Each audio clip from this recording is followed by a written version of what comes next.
In 1997, Jim Dobbins at the Centers for Disease Control and Brigitte Evangard at the Karolinska Institute recruited me to work with them in determining whether a virus we had identified several years earlier was the cause of chronic fatigue syndrome. In retrospect, I had seen a case of chronic fatigue syndrome referred by Dan Peterson from Incline Village when I was a resident at UC San Francisco in 1984. But I had not appreciated at that time that what I was seeing was an individual who was afflicted with chronic fatigue syndrome. We eliminated that virus, born a disease virus. However, I was impressed that 3/4 of the patients had evidence of immunological abnormalities. I told them at that point that I was intrigued and I thought that resources should be invested in looking for other infectious triggers of disease.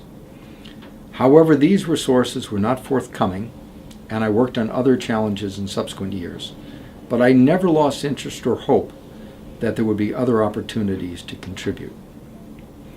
In 2010, Drs. Anthony Fauci of the National Institutes of Allergy and Infectious Diseases and Francis Collins, who is the director of the NIH, asked me to look into two prominent papers that had implicated retroviruses in chronic fatigue syndrome.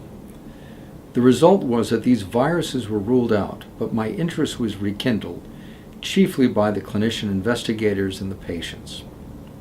We also began working at that time with a foundation in a search for biomarkers and for causative agents, the Hutchins Family Foundation. And with their support, we are off to an excellent start, but again, the resources are insufficient to do what needs to be done, to do what the community deserves.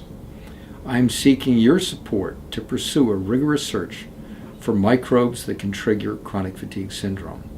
I promise that our team will focus its best people and its best tools on the problem. We need you as partners. We can solve this together. Thank you.